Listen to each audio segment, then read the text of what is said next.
चुनाव आयोग के निर्देश के अनुसार लोकसभा चुनाव से पहले जिला प्रशासन और पुलिस प्रशासन नहाले लगातार सीमावर्ती इलाका में छापामार कार्रवाई करे जाते।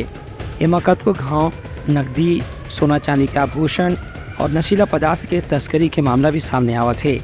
इसलिए एक मामला आज रायपुर में उजागर हुई, जहां अलग अलग जगह छापामार कार्रवाई के दौरान पुलिस के टीम ला 150 बोतल से ज़्यादा अंग्रेजी शराब जब्त करे में सफलता हासिल हुई से। इस संबंध में पुलिस विभाग के अधिकारी मन बताई कि मुखबिर की सूचना के आधार पर छापे की कार्रवाई करेगी से ऐसी कार्रवाई लोकसभा चुनाव के दौरान आगे भी जारी रही। पिछले 3 दिनों में हमने मुखबिर की सूचना के आधार पर अवैध शराब विक्रय के संग्रहण और उसके विक्रय की सूचना हमको प्राप्त की थी और इसके लिए हमने अपनी टीम भेजी और हमको मध्य प्रदेश की भी शराब और छत्तीसगढ़ की भी शराब हमको मिली है और महंगे ब्रांड्स में इसमें जैसे रेड लेबल जैसे ब्रांड है वो भी ब्रांड मिले।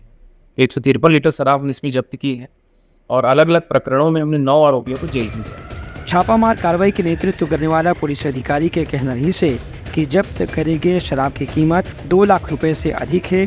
ये मामला में जौन 4 गाड़ी के इस्तेमाल करे गए रही से वो गाड़ी भी जब्त कर ले गए है। Bureau report Uttarakhand news.